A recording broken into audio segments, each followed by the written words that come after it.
Ever wonder why left join is the go-to choice when you can't afford to lose data? Let's break it down. The key to understanding left join is this. Every single row from the left table appears in your result set, no exceptions. Whether or not there's a matching row in the right table, the left table row is preserved. This is fundamentally different from other join types where rows can disappear if they don't meet the join condition. So what happens to the right table columns when there's no match?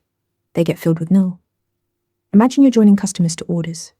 If a customer hasn't placed any order yet, their row still appears, but the order ID, order date, and amount columns will all be null. This null pattern is your signal that no matching record existed in the right table. Here's the critical contrast with inert join. An inert join only returns rows where both tables have matching records, so customers with no orders would simply vanish from the result. Left join says keep them anyway. Inert join is inclusive, left join is comprehensive. Why does this matter in practice?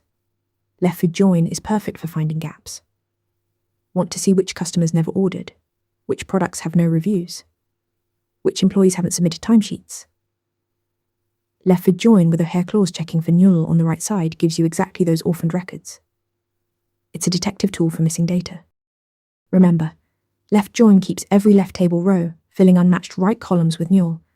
Master this and you'll never lose data again. Ready for your next SQL challenge? Keep practicing. Want to nail questions like this in your next interview? Interview Mentor gives you hands-on practice with real questions. Every answer gets a grade with specific, personalized feedback. Track your progress across topics and difficulty levels.